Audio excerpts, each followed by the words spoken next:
Welcome, dear listeners, to Broadcast from Elsewhere, where we talk about media that you may not hear about elsewhere. My name is Enigma, and I'm your host. Today, we're taking a look at a pretty famous horror movie, at least in my opinion. I've heard about it quite a bit, but this is actually my first time ever seeing it for this podcast. Today, we're covering the 1974 slasher film, Black Christmas. Now, if you are at all into horror or slasher films, you've most likely heard of Black Christmas. It is a very cult classic film in those themes. And it's also something that kind of jump-started the popularity of the slasher genre. It's even credited with helping inspire the franchise of Halloween. Movie series Halloween, that is. Now, there were also two remakes that you may be aware of, in 2006 and 2019 respectively. Neither of those were very well received, though. The first one is definitely the best, which, when it comes to reboots or remakes, I can't say I'm too surprised. I've actually never seen either of the reboots either, so this is my very first viewing. I want it to be the best one, which of course, in this case, is the original one from 1974. Black Christmas was actually inspired by a couple things. There's the old urban legend of the babysitter and the man upstairs, which, if you don't know, the urban legend is essentially a woman is babysitting at the owner's home, keeps getting mysterious calls from a man who lives upstairs. And it was also kind of inspired by some actual murders that occurred in Montreal, Canada.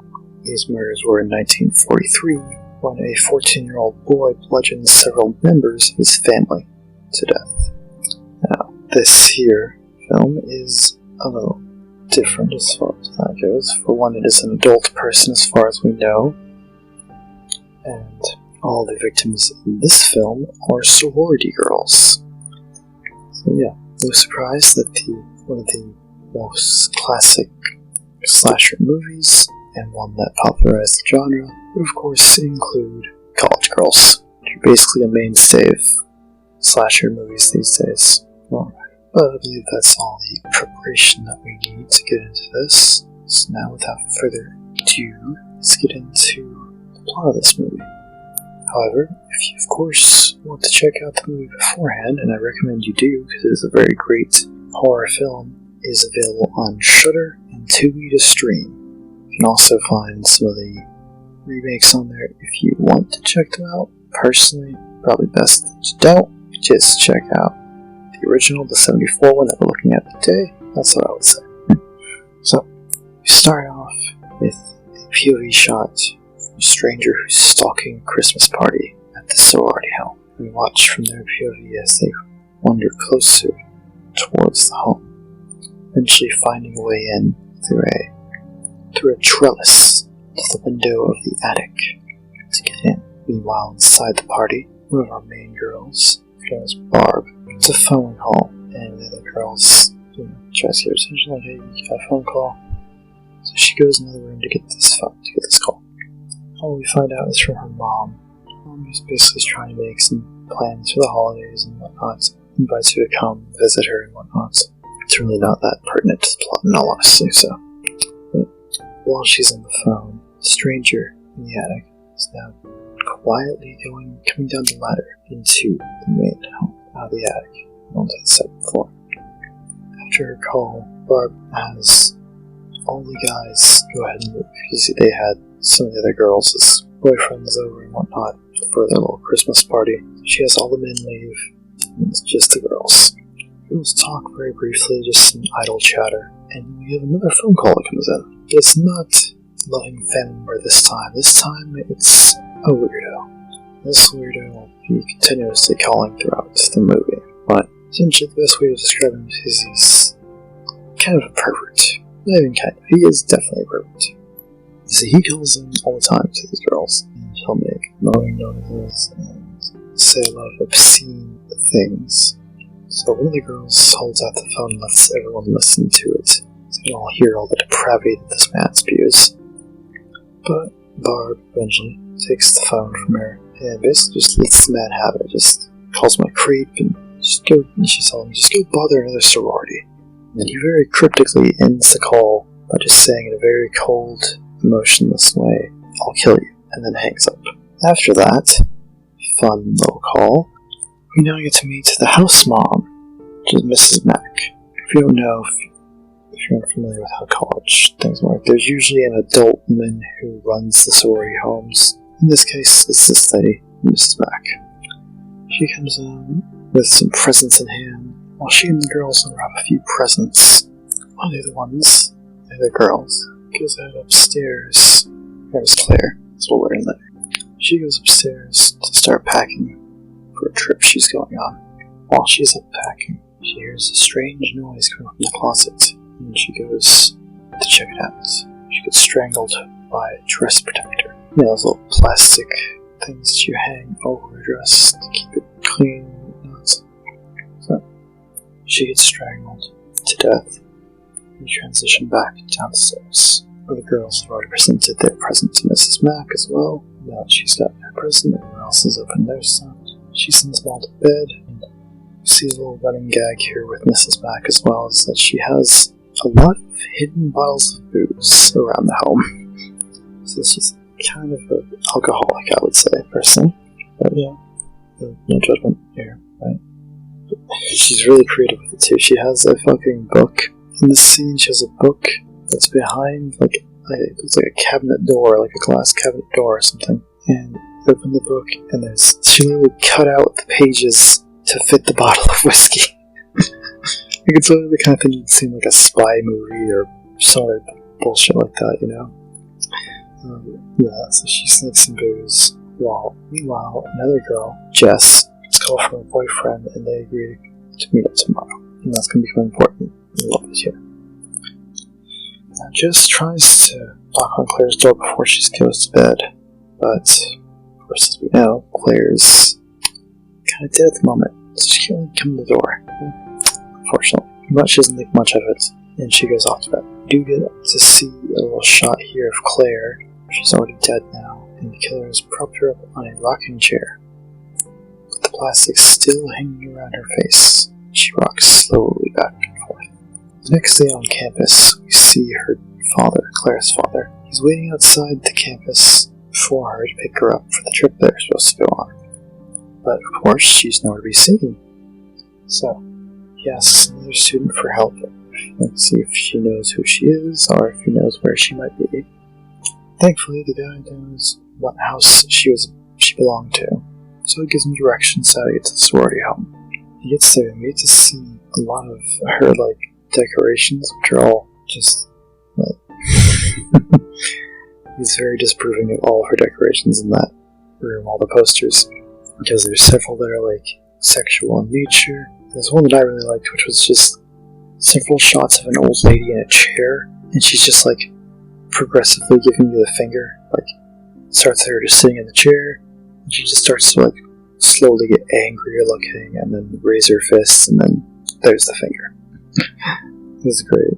Anyways, Mrs. Mack shows him his daughter's room, but all of the items she was packing yesterday are all gone. So, her suitcases were packed and everything. Now the suitcases are gone, along with whatever was in them. So, as far as they know, she's already left, and they have the suitcases there that she took with her, right? So, Mrs. Mack has Mr. Harrison, Claire's dad, to drive her around a bit. And as they go off to the car, we see Claire's body is now up in the attic, still in the rocking chair, facing the street, sorry. Now we get to go see Jess. She's over talking to her boyfriend, Peter. Peter works at this, they call it a conservatory later on. It looks to be some more or less, it's like a concert hall of some kind. Anyways, he's trying to start playing piano, I guess, professionally for them there, so we'll get more into that later. But he does have an upcoming audition, basically. But Jess is here to give him some important news. See, Jess, it turns out, is pregnant, but it's not such a happy occasion for her. See, While Peter wants her to keep the baby, and is very adamant about that fact, she is not ready. She does not want to have a child right now. She has dreams and ambitions that she wants to do that do not involve a child at this time. Now, of course, he's upset and whatnot, but she's not hearing any of it. She's like, my mind's made up. I'm getting an abortion. You know, more power to you, girl. Because, especially in the 1970s, very progressive, I would say, at least. For them to have, just a lady that's, that's headstrong about wanting a good future for herself and not, bowing to the will of her boyfriend or something about pregnancy. An abortion these days is still, very hot topic, very hot button issue. Can you imagine what it was like before? In the 70s, I imagine it wasn't exactly the most accepted thing to do. It's still her choice, of course. That is the most important thing, is that it's her choice, and that is all that matters. But we all know that, well, people always like to get their noses into what other people do, So, anyway, it's very nice to show that regardless of how the boyfriend is acting, she's still very adamant about getting it done. She's not even been to his will. I like her so far. Honestly, just a good character. But he does try to get her to talk to him more later because he is getting ready for a audition for some judges. So she's ready to leave because she's upset about him just, not accepting this. So she's ready to get out of there, and rightfully so. But he was able to get her to come, basically get her to agree to talk later more about this. She said there's not really much to talk about, but sure. So clearly he's not done trying to convince her. Claire's dad is at a holiday party where he thought he would find Claire. He's on the phone with his wife. He explains to her that she's nowhere to be found, and that he's planning to go to talk to the police if he can't find her by morning. And lo and behold, of course, she's obviously not found, so he goes the next day with a couple of the other sorority girls to report her missing. Meanwhile, Jess goes to the hockey rink and visits a boy named Chris. Chris was Claire's boyfriend, so she figured, if anyone's going to know where she is, it would be Chris. So she goes to question him, but he unfortunately doesn't know where she is either. Dun dun dun. So they end up going together to speak to the police. It turns out that Chris is good friends with Ken, Lieutenant Ken, the cop who is basically in charge around there. Oh yeah, Lieutenant Ken in this is actually played by someone you might recognize. If you've ever seen the earlier Nightmare on Elm Street movies, you might recognize him as he was also the cop in those movies. He played the main lead's father, and of course cop in the first Nightmare movie. He was Lieutenant Thompson. It's got Nancy's father. So kind of funny that he's been lieutenant in both movies. Also, one thing I wanted to note personally is, having now seen this, John Saxon, the one who plays Lieutenant Ken in this, kind of looks a lot like Zac Efron. And it really threw me off for a while, because I was like, I know that can't be Zac Efron, but God, does he look familiar, And it turns out I did actually know something else he was in, but it's the Nightmare on Elm Street, but still, very uncanny resemblance, in my opinion. Anywho, at the police office, we also do see another woman, as they're reporting her daughter missing. However, her daughter is only 13 years old. They end up getting together a search party for that, and later that night, we watch from the outside as Chris and Jess go inside to the sorority home, speak with Mr. Harrison very briefly, and they all leave the home to go off somewhere. So it turns out they all want to go to that search party because they feel like maybe it could also help with finding wherever Claire is, right? So Mr. Harrison, Chris, Jess, another sorority girl by the name of Phyllis, or Phil for short, all go out to the search party. Meanwhile, we see the stranger once again stalking outside the home. Inside, Mrs. Mack is packing up to leave. See, she's supposed to go visit her sister for the holidays.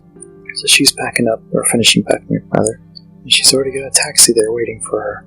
As he honks his horn impatiently. Mrs. Mack hears the meow of her cat and decides she should go look for it. I assume maybe she wanted to bring it on the trip with her to go see her sister. Or perhaps she just wanted to take it and maybe lock it up somewhere so it wouldn't get into anything or wouldn't tear up the place basically, right? But she follows the sound of its meow to the attic ladder. So she heads up. Guess what? She finds the body, of course, because it's in the attic, just kind of sitting there, more or less in the open. But once she does notice it, I guess that the killer, of course, is still up there. So he has this, I'm not sure what it was supposed to be, but I guess it's made for hanging certain objects, but he has this hook on a rope that's attached to the ceiling. He drops it in her path. It's on a rope, so it swings down towards her and snatches her, pierces her skin, and lifts her up into the air. She screams, of course, as it does. In Killer's POV, we watch as the taxi driver gets fed up and just leaves the area. After he drives away, we continue in POV for a short while as the killer starts to just kind of scream and throw things around in the attic for seemingly no reason. So not only do we have a psycho killer, he also has anger issues. Full package, am I right? Meanwhile, at the search party, it seems that somebody has found the little girl. Now, we're never shown what exactly she sees, but basically, they found the daughter's corpse in the park, it seems.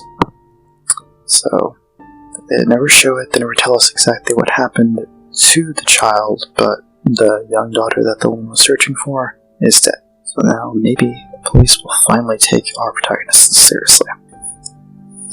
Because when they went to the police office, they kind of just brushed off her disappearance as being like, oh, she's a college girl. She probably went off with her boyfriend or something like that. And it's like, guys, the sad thing is I can definitely see real police doing that. So that's both, one, a good filmmaking thing, and two, a bad society thing. But, what are you gonna do, right? Later that night, Jess returns back home to the sorority. She gets a call from the stranger once again. But this time, instead of just doing his normal moaning and sex stuff, he instead starts yelling incoherently about people named Agnes and Billy. And so, he's clearly pretty far gone, it would seem. So she hangs up on the stranger and starts to call the police. She gets put on hold, but while she's on hold, Peter comes down the stairs, because he had, I guess, broken into the home while she was gone, which is pretty messed up. And he's, of course, still upset about that she was late because they were supposed to meet up. But he's also still upset also about the recital. You see, earlier there was a recital he had to do for his piano, right? His piano recital, and apparently the judges did not like it. As we saw earlier, after the recital, he starts to destroy his piano with a nearby, I don't know what you call them, but those little rope stands that you see, it's like when you're trying to enter a club or a theater, and they have those little rope standees that block off your path. He takes one of those and starts beating the shit out of his piano with it. Anyways, so clearly that didn't go very well for him. But so the police pick up, of course, but they tell her that they can't do anything about the obscene calls right now because of the fact of the girl that they found murdered in the park, the little girl. So basically they're stretched thin because of that one case, which to me kind of sounds like BS, but who knows. After that, Peter tells Jess that he wants to quit the conservatory where he was playing piano and just get married to her. And she, right now, has to once again shoot him down, just like she had to do with the baby earlier. Because she doesn't want to get married. Because once again, she has dreams and things that she wants to work towards, and she does want to work towards those while not being married, And props to her, again. She's, doing the right thing. She wants to do what she wants to do. That is great. We love to see a woman with strong beliefs. A woman who's not afraid to stand up for herself. We love to see it. And meanwhile, down at the police station, the lieutenant decides they do need to visit that sorority home because of the fact that, he thinks that maybe the calls and the murdered woman murdered little girl, might be related. Especially considering the fact that Claire is missing. So he says, so they're gonna go down there and set up some wiretaps so they can keep tabs on the phone. Back at the home, Peter and Jess are still talking, and now they're talking about the abortion part, and she is still persistent that she does not want to keep the baby. He eventually leaves in a huff and all that. He keeps screaming like, "Don't kill the baby," and all that stuff, but she won't hear it, and he finally leaves. So now the police, followed by Phil, come back home to the sorority home, I should say. Now the police and Phil come to the sorority home. They have one man tapping the phones while Phil and Jess show the Lieutenant Claire's room. And they give him a list of some numbers from the other girls from the sorority, as well as Mrs. Mack's sister, since that's where she's supposed to be, and as far as they know, she's gone on her trip, because her luggage is missing, and she's no longer there, as far as they know, at least. So they leave, and there's also a patrol car outside now that there's going to be watching them basically 24/7, more or less, until, things blow over. So finally, the police are doing their job. It took them long enough. So Phil decides she wants to head up to bed, leaving Jess downstairs alone, because everyone knows the best thing to be when you're in a horror movie is to be alone. Nothing ever happens then, right? Up in the attic chair, we do see, once again, Claire rocking back and forth. The killer has now placed a baby doll in her lap as well, to make it seem as though she's being nursing the baby, or at least taking care of the baby. So, as if things weren't weird enough, right? Jess is just chilling downstairs when suddenly she hears Barb up in her room, because Barb was still at home as well, and she's screaming and gasping for air. As we learn that Barb is asthmatic. It's not really anything that plays too much into the story, but either way, Jess gives her her inhaler, and she seems to be better. She also claims that she had a nightmare about a stranger coming into her room. Oh, how life imitates art. Once she manages to calm her down, she gets her to go back to bed. She returns back downstairs, where she hears some carolers outside, and she decides to go outside and listen to them. A bunch of children, After all, it is Christmas.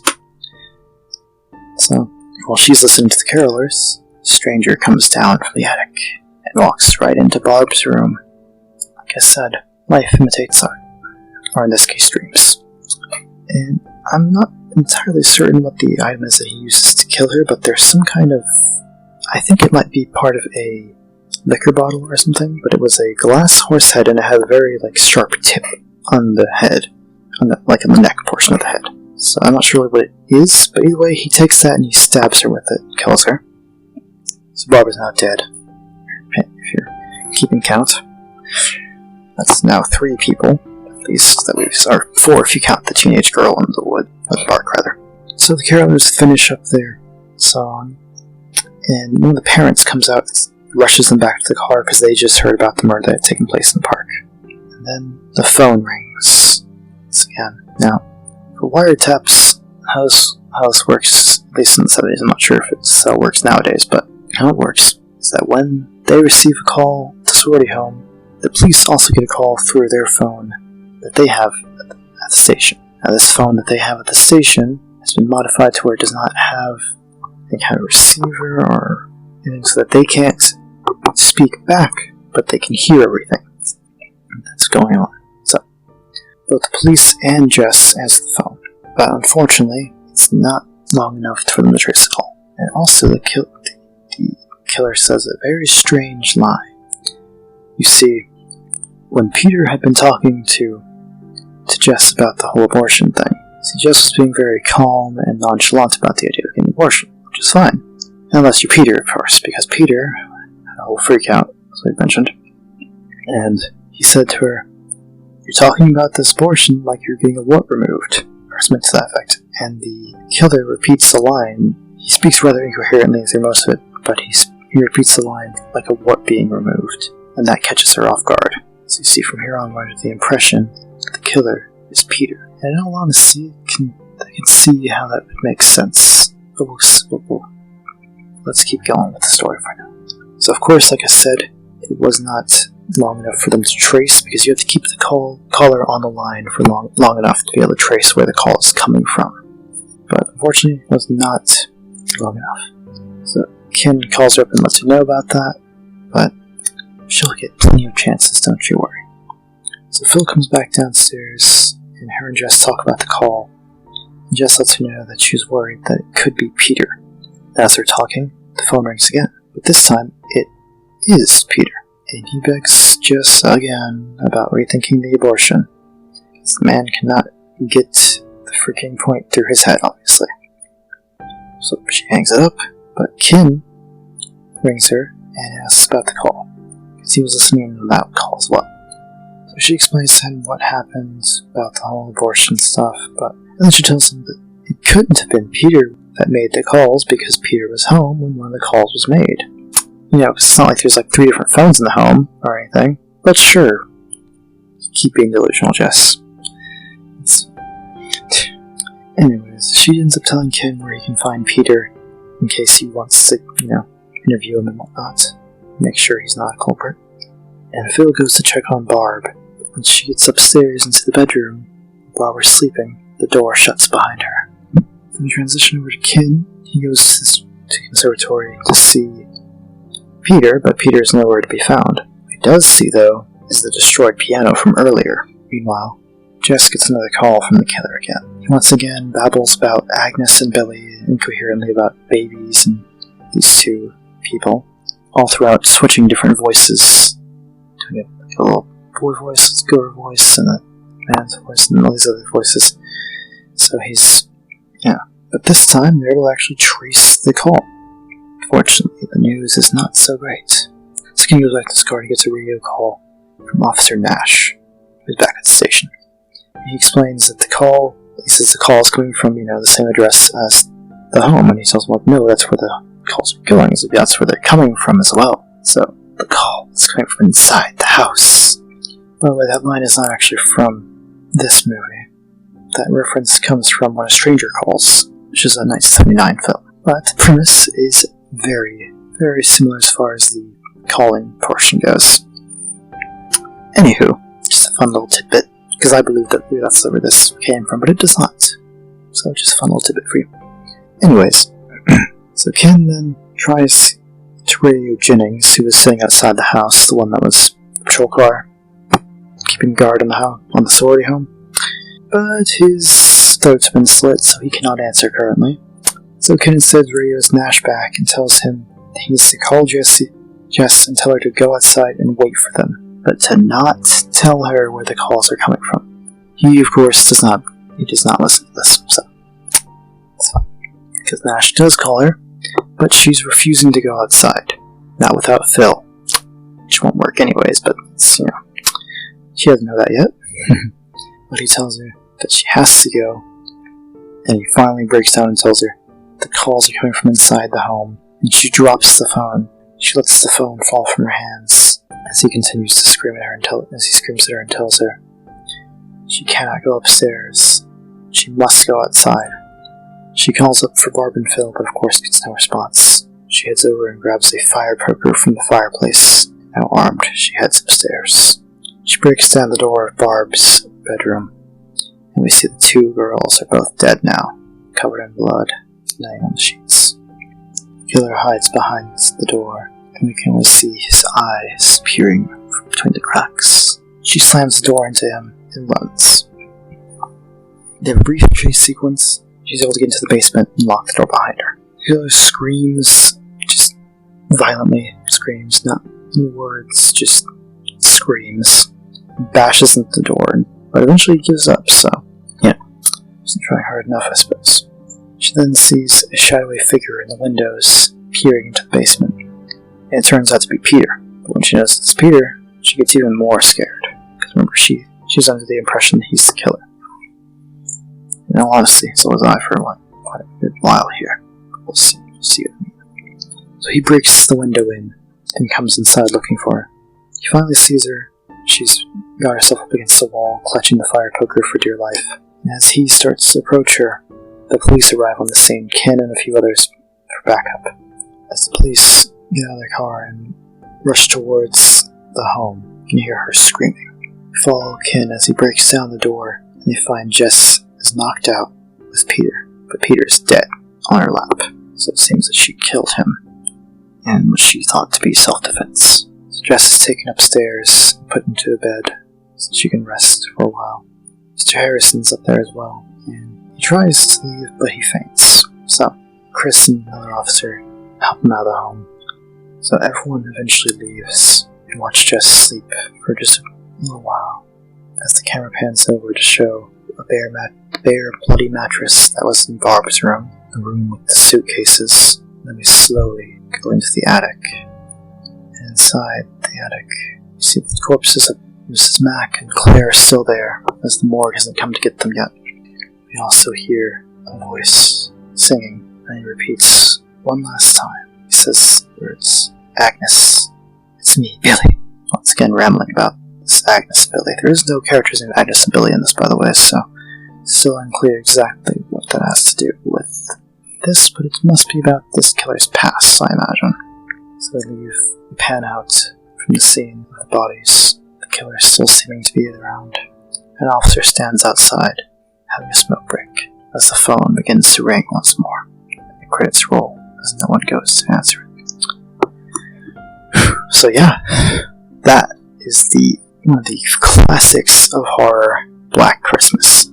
Honestly, probably one of the best movies I've looked at on this podcast so far. I mean, granted, I started out this podcast looking at really bad movies, so maybe that's a low bar, but trust me, this is a great film. Like I said, it's a cult classic, and that's the reasons I love it so much. And like I said, this is my first time seeing it, but it still left like an impact. You can see why it's loved by just watching, especially that ending, because the whole time, as an audience member, you're thinking like, oh my god, it has to be Peter, that must be the killer, because of the fact that there's the babies, you can see his anger issues as well, because he breaks the piano when he fails. And we see in the killer that he gets his anger issues as well, as he starts throwing things around for seemingly no reason while he's upstairs at one point. So you really want to believe that Jess is right and that Peter is the killer. And she even ends up killing him in the end. And given his violent issues, that may have been for the best anyways, because something tells me, we already saw he wasn't taking no for an answer very easily with abortion in the first place. And I'd hate to see what he would do if he was, able to let his anger out on Jess, you know what I mean? So, honestly, it's very clear to see why this is loved. And it's clear to see why people keep trying to recapture this magic with the remakes, which have not been successful at all. I've never seen either of the remakes either, but I wanted to watch the original one because everyone says the original one is the best. And from what I've seen, I think they're right. I highly recommend you check this out yourself. I know I just spoiled everything, including the ending for you, including the killer reveal and all that stuff, but you were warned before you started listening, so that's your own problem. Joking, of course. But, seriously, if you do want to check it out, please, I implore you to do so. It's on Tubi, believe it or not, despite being a quality movie, I know. There are actually quality movies on Tubi if you look hard enough. And on Shudder, if you have that as well. So, if you don't mind ads, Tubi, free, there you go. If you already have Shudder, go on there. It is definitely worth it. Especially if you love some horror mixed in with your Christmas classics. So, that's about all I have to say on Black Christmas today. I loved it so much. Definitely going to be watching it again, probably in some other Christmases to come. Thank you so much for listening if you've gotten this far. Really appreciate it. Be sure to follow me on here on Spotify for more content. Go to Twitter at BFE Podcasts, where I'm trying to post schedules and post on release dates. And be sure to tune in next time. We're going to be talking about a real favorite of mine called Anna and the Apocalypse. It's a zombie slaying musical that takes place in London during Christmas Eve. It's a lot of fun. Check it out on Shudder. In the meantime, that's all I've got for you today. So this is Enigma, signing off. Have a Merry Christmas.